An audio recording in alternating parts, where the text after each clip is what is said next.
백세 시대를 미리 본 사람들의 백년 이야기에 대해서 송준태 원장님께서, 민병철 의학원 원장님께서 몸이 불편한 가운데 백혈 암으로 고생하는 중에 이 귀한 회사의 만남을 통해서 몸이 회복이 되어진 것으로 알고 있습니다. 렉설 약국과 소비자에 대해서 렉설의 관계 중심의 기업 문화는 경영자와 종업원, 경영자와 파트너, 약사들의 관계에서뿐만 아니라 약사들과 소비자들과의 관계에서도 다른 기업들에서는 찾을 수 없는 우정을 만들어내었다. 사실 렉설 약국 이전의 미국 약국들은 그저 제약회사의 영업사원을 통해 약을 매입해 판매하는 곳에 지나지 않았다. 병원에 다녀오면은 저제된 약을 사기 위해서 약국을 들르는 정도로 사람들은 인식하고 있었다.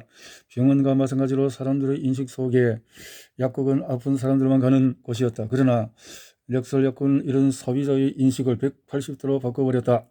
렉설 약국에는 처방전이 없어도 살 수 있는 일반 의약품이 구비되어 있었고 수많은 생활용품들까지 비치되어 있었다. 렉설 약국은 한 도시당 하나만 허가되었기에 렉설의 브랜드를 단제품으로 그곳에만 판매하고 살 수 있었다. 이게 중요한 거네요. 그리고 한 도시에 한 약국만을 두었다. 이것은 네트워크 사업자들이 깊이 생각을 해야 될 의미라고 생각합니다. 네트워크 사업자들이 너무 욕심을 부려서 인맥을 관계를 하는 것을 그것을 너무 펼치게 되면 실패하게 된다라는 것을 오늘 여기에서 볼 수 있게 되어지는 것 같습니다. 과거에는 소재 대비해서 제약회사의 영업사원과 손님의 오기를 기다리는 수동적인 소매상 역할을 이었던 약사들이 보다 주체적으로 활동할 여지가 생겼다. 그들은 더 이상 앉아있지 않고 렉설이 제공한 판촉 재료들을 활용하여 열정적인 판촉 활동까지 하게 되었다. 판매 대금의 상당 부분을 중간 도매업자에게 지급했던 것과는 달리 본사에서 직접 공급받은 약품과 제품들을 주문하여 공장도 가격으로 공급받을 수 있었기 때문에 그들의 판촉은 곧 매출로 이어질 수 있었던 것이다. 사람들은 더 이상 아플 때에만 약국을 찾는 것이 아니라 사람을 만나기 위해서나 잠시는 신제품들이 새로 들어왔는지 궁금하여 약국을 찾게 되었다. 이제 렉설 약국은 마을 사람들이 그냥 지나칠 수 없는 사랑방과 같은 곳으로 자리 잡게 되었다. 현대의 스타벅스 역할을 당시에는 렉설이 하고 있었다고 할 수 있다. 렉설이 오랜 시간 동안에 승승장구하며 사랑받을 수 있었던 것은 무엇보다도 신뢰의 덕분이었다. 이는 모든 면에서 해당되는데 회사와 약사 간에, 약사와 소비자들 간에, 그리고 소비자와 제품 간의 신뢰를 말한다. 회사는 렉설의 이름을 붙인 모든 제품에 책임감을 갖고 생산을 하였으며 이를 아는 약사는 렉설 제품을 강력히 추천할 수 있었다. 소비자들 또한 렉설을 우선적으로 선택하게 만들었던 깊은 신뢰감이야말로 렉설 브랜드를 끌어갈 수 있었던 힘이었다. 신뢰, 믿음, 회사에 대한 신뢰, 믿음, 이거 깨져버리면 안 되는 거죠. 전쟁에 있어서도 러시아와 우크라이나의 전쟁에서 리더와 지도자에 대한 신뢰라는 것은 아주 중요할 것 같습니다. 이를 증명하듯이 렉설 약국은 리콜이 없기로 유명했다. 이로써 소비자에게 렉설 약국은 좋은 약국이라는 인식이 오래도록 각인될 수가 있었다. 자, 이렇게 서로서의 신뢰와 이 믿음으로 이런 것들이 요즘 도덕적으로 다 깨어져 버리고 그냥 사기치고 그냥 자기 이익만 보려고 하고 이런 것들이 얼마나 지금 사회에 만연하고 있는 것이 어떤 지도자의 이 잘못된 정책이 수많은 참 백성들의 고통을 안겨주는 것을 보게 되듯이 여기서 렉설의 리겟이 정말 이렇게 윈윈하는 이 아름다움을 통해서 소비자와 약국 간의 여러 가지 신뢰를 보게 되어집니다. 당시 렉설 약국의 내부는 100년 전이라고는 믿어지지 않을 만큼 세련되게 꾸며져 있었다. 이는 소비자의 입장에서 끊임없이 고민한 본사와 약사들의 노력이 이뤄낸 결과였다. 매장 디스플레이를 하면서 소비자의 동선과 시선까지 고려한 것은 판촉의 일환이었다. 또한 약사들이 어떻게 옷을 입고 고객에 응대해야 하는지도 교육을 했는데, 덧붙여 소비자의 욕구를 파악하는 것까지 매뉴얼을 통해서 철저하게 교육하였다. 이를 통해서 당시의 어떤 경쟁자도 따를 수 없을 정도로 렉솔 브랜드를 차별화시킬 수 있었다. 남녀노소 누가 가더라도 렉솔 약사들이 막힘없는 화제로 부드러운 분위기를 조성할 수 있었던 것은 이러한 노력에서 기인한 렉솔 약국 종사자들의 경쟁력이었다. 렉솔의 이 신뢰, 굿 맨리스, 굿 비즈니스. 자, 이렇게 인간관계를 통해서 아름다운 고객 접대 교육을 위해 만들어진 사내 교육 매뉴얼에 대해서 이렇게 keep on the look out for sign of interest, 흥미를 사인이구나. 자, 이렇게 렉솔이 다양한 부분에서 시대를 앞서간 위대함을 보이고 있지만은 그 중에서도 가장 중요한 것은 렉솔의 모든 것들이 사람을 향해 있다는 것이다. 긴 시간 동안에 렉솔과 함께한 사람들은 렉솔을 만들고 이끌어간 사람, 렉솔 속에 있었던 사람, 렉솔을 사용했던 사람들까지 렉솔과 관련된 것들은 약에 대한 이야기가 아니라 모든 사람에 대한 이야기라고 말한다. 그 오랜 시간 동안에 사람들의 전폭적인 사랑을 받으며 발전하면서 자리를 지켜낸다는 것이 그리 쉬운 일이 아니다. 렉솔 약국은 애초에 마케팅적인 측면에서 사람들이 많이 드는 것을 입지로 하였지만은 렉솔 약국이 생긴 곳에는 많은 사람들이 오가게 되었고 번화해졌다. 사람 속으로 들어가서 사람을 모으고 사람을 이롭게 하겠다는 렉솔의 신념 덕분일 것이다. 단순히 회사의 이익을 위해서 사업이 아니라 많은 사람들에게 공동체적인 연대의 가족의식을 심어주겠다는 것은 처음 사업을 시작하던 시절부터 리겟이 꿈꾸었던 생각이었다. 모두를 위한 하나, 하나를 위한 모두, one for all, all for one. 렉설에서 자주 인용되는 이 모토처럼 말이다. 그러니까 이게 서로 신뢰와 믿음과 서로 함께하는 어떤 모습이 나오네요. 사실 이러한 공동체 의식은 그 시절은 당연히 했는 것인지 모른다. 번화가를 중심으로 형성된 마을의 구조나 좀 더 아날로그식으로 관계를 맺고 생활하던 시절의 이야기이기 때문이다. 하지만 지역에 하나씩만 있었던 약국을 중심으로 생기는 렉솔 커뮤니티는 몇 가지 기능이 추가된다. 렉솔 약국은 지역의 사람 공처럼 사람들이 모여 지역사회의 정보가 모이고 확산되는 기능을 했다. 또한 의료 시스템의 혜택이 부족했던 때에 상시 대기적인 약사의 상담을 통해서 유용한 건강 상담이나 예방에 대한 정보를 얻을 수도 있었다.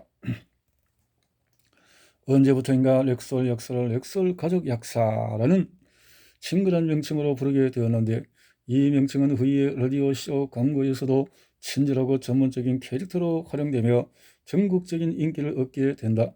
가족사라는 명칭은 렉솔이 지향하는 가치를 잘 보여주는 사례로 공동체가 더 돈독해지는 데 큰 기여를 하게 된다. 렉솔을 기획하는 사람들은 렉솔의 약사나 직원들만이 아니다. 아직도 렉솔 약국을 중심으로 해서 버려졌던 추억담을 이야기하는 사람들을 종종 발견하게 된다. 다음은 유명 블로거인 아니타가 몇 년 전 자신의 블로그에 올려 많은 이들에게 호응을 얻고 공감을 받은 내용이다.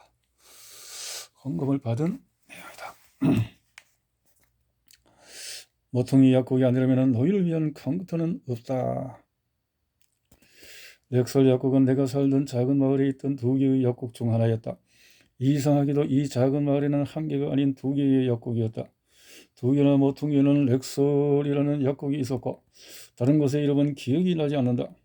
두 약국은 작은 길 하늘을 놓고 나란히 서 있었다. 어린 나이의 내가 느낄 때에도 두 약국은 눈에 보이는 간격이 있는 것처럼. 자, 이렇게 그 당시에도 이렇게 높은 큰 건물들이 물론 그 서구의 그 로마의 그 오래된 건물들과 생각해 볼 때도 참 이렇게 높은 건물은 생각하기가 참 우리 가족은 소다수 식수대가 있는 반짝이는 새 렉설 약국이 아닌 우리 아버지의 이름을 기억하는 오래된 판자와 낡은 바닥으로 된 오래된 약국을 이용했다. 목재로 지어진 파이 형태의 스톱형 건물로 문자방이 있던 것을 기억한다.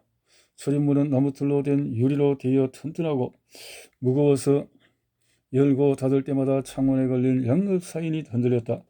요즘은 손님이 넘어지면 손해 배상을 요구하는 세상인데 왜 높은 문지방을 없애지 않았을까 궁금해진다. 이 약국은 결국은 파산하여 새로운 렉설이 처방약, 로션과 포션 그리고 소다수를 갖추고 마을의 필요를 채워주게 되었다. 그곳에는 긴 카운터에 스툴이 놓여 있었고 카운터 뒤는 끝내주는 스테인리스 서랍장과 펌프기와 국자들 사이에는 진귀한 시럽들과 토핑들이 진열되어 있었다. 카운터 이외에도 서너 개 혹은 5개의 테이블이 놓여 있었다. 매일 아침이면 적어도 한 테이블에는 남자들이 자리를 잡고 커피를 마시며 담소를 나누곤 했다. 어쩌면 모닝커피를 마시며 친구에 대해 이야기를 하거나 아이들 얘기 혹은 1970년대의 폭동과는 다르지만 정부를 비판하곤 했을 것이다. 사실 이들의 내면에는 서로를 연결시키는 무언가가 있었다. 전쟁의 끈이었다. 매일 만나는 얼굴들은 조금씩 다르지만 그들은 모두 함께 전쟁을 치르고 왔다. 그들은 서로 어깨를 대고 전투를 하지 않았지만 한때 독일군이나 일본군을 맞서 싸운 이들이었다. 그들은 추운 겨울을 독일에서 함께 보냈고 감의 더위 속에서 함께 휴식을 취했다. 그들이 살고 있던 작은 도시가 그들이 경험한 세상의 전부였지만 국가가 그들을 필요로 했을 때 겪어보지 못한 세상을 향해 나아갔다. 그들은 주고 또 주고 아낌없이 주었다. 그들은 집에서 좋은 시간을 보내지 못한 것이나 대학에 진학을 하지 못한 것이나 그들이 하고 있는 일의 옳고 그름에 대한 비판적인 생각을 하지 않았다. 일본이 진주만을 폭격했을 때 그들은 모든 것을 포기하고 그들이 해야 할 일을 선택했다. 그리고 몇십 년 후에 렉설 약국의 테이블에 앉아 건너편에 앉은 친구를 바라볼 때 그들이 겪은 독일의 추운 겨울의 모닥불 맞은편에 앉아 있던 친구를 바라보고 있었던 것이 아닐까 생각을 하게 된다. 이들은 불안기에 성장했기에 삶에 대해서 불평하는 것이 시간 낭비임을 잘 알고 있었다. 그들은 전쟁에 참전하여 살아남았고 그들이 사랑하는 아내와 그들의 빈자리에서 태어난 어린 아이들에게 돌아가 남편과 아버지로서 최선을 다해 가족들을 부양했다. 이 남자들은 진정한 사나이였으며 사나이답게 최선을 다해 일했고 사랑하는 여인을 만나서 결혼하고 가정을 지탱하며 그들의 세계에 기여했다. 그들은 일에 대한 영광이나 대가를 바라지 않았다. 그들은 현재 누리고 있는 것으로 만족했다. 렉설 약국이 배경이 된 잔잔한 영화 한 편 머릿속에 그려지는데 힘든 시절을 견디고 일상을 나누며 공감하고 서로의 안부를 묻는 공간으로 그려지는 렉설 약국의 모습이 많은 미국인들에게 아직까지도 남아있는 렉설의 모습이다. 보물 같은 새 책을 찾는 어린 시절의 기쁨이란 How it is the childhood rush of finding a gem of a new book. 브렌트 맥키넌인가? 나는 매일 저녁 아버지의 굳은 살 박힌 손바닥에 니코틴이 저른 손가락 사이에 내 손을 살짝 얹고 일일 순리의 길을 떠났다.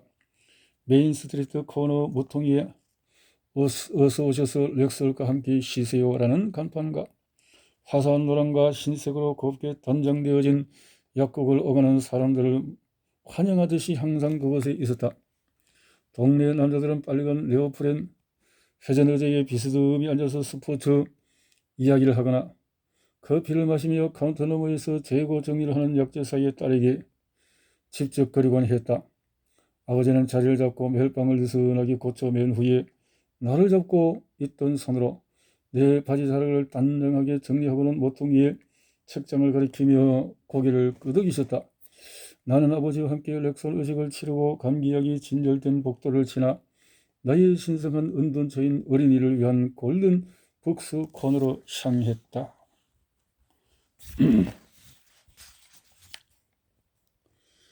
나는 마치 전문가처럼 익숙한 눈길과 호기심을 가득한 곳의 3층 책장 속에 감추어진 신간을 찾기 위해서 모든 신경을 동원했다. 흥분에 찬 환희 찾았다. 머리를 곱게 떠은 소녀가 3명의 우스꽝스러운 캐릭터들과 함께 노란 연기비 들판에서 개와 함께 춤추고 있었다.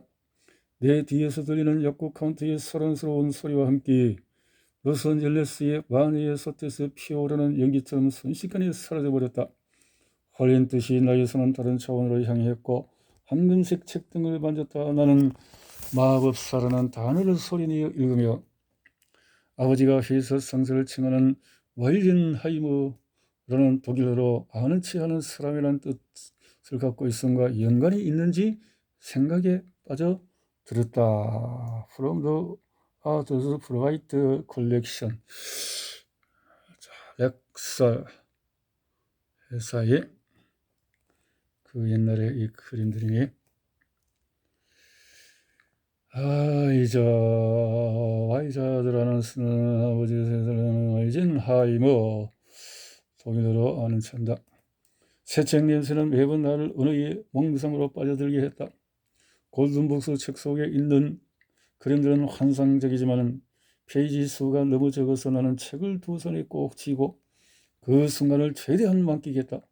한 사람에게 주어진 평생의 시간이 호기심과 달콤함으로 순식간에 흐르듯이 비로소 책을 펼 준비가 되었다. 따끈한 새 책이었다. 사람 토양을 타지 않은 그 책은 책을 펴려는 나의 두 엄지손가락을 향해 저항하는 듯 했다. 페이지 사이에 빛나는 스테이플 양옆으로 사파가 펼쳐졌다. 내 눈앞에는 에메랄드 도시가 펼쳐졌다. 크리스탈 녹색의 건물들과 거리들, 동물들과 사람들, 나를 책으로 녹아들게 만드는 영롱하고 역동적으로 살아있는 듯한 에메랄드색. 내가 녹색이라면 어떤 느낌일지 느낄 수 있었다. 나의 미래가 마치 투명하고 단단한 그것과 연결되어 있는 것과 같았다. 에메랄드. 시간이 얼마나 지났을까 알 수 없었다. 천천히 아쉬운 작별의 시간이 다가오며 나는 다시 약국 안에서 책을 두 손에 쥐고 서 있는 소년으로 돌아왔다. 그러나 에메랄드 도시는 이제 내 안에서 이 문 밖에 있는 전차가 현실이 되어 있었다. 수십 년이 지나도 내 안에 에메랄드 도시로 돌아갈 때면 우주 어딘가에 내가 평안히 쉴 수 있는 안전하고 좋은 것들로 가득한 것이 되어 내게 안식을 주었다. 지금까지 살아온 60년이 얼마나 많은 그 순간을 통해 빚어졌는지 모른다. 정글과 섬들, 베트남의 녹색 비장, 녹색 자동차, 열대 우림 옷가지들, 야채 정원, 방의 벽지, 녹색 건강 음료, 녹색 페이오테, 그리고 녹색 눈빛의 여인들, 수년이 지난 오늘 밤 녹색 스웨터 셔츠를 입은 노인이 된 지금도 나는 앉아 꿈을 꿀 때면 에메랄드 우주에 녹아 저 내린 어린 소년이 된 나를 발견한다. 노인이 된 소년의 이 옛날 이야기는 마음을 따뜻하게 만든다. 여전히 많은 수의 미국인들은 렉설을 생각할 때에 이런 판타지 동화책의 한 장면처럼 기억하고 있다.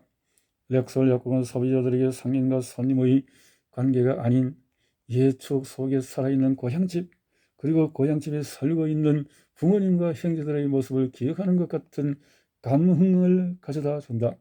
대체 지구 어느 다른 기업이 이런 정서를 소비자들에게 줄 수 있을까? 너무 아름다운 그 옛날의 추억들을 렉설에서 느낄 수 있는 60대가 소년 시절의 어린 때의 그 시절에 아름다웠던 것을 추억하면 렉설을 기억할 수밖에 없다.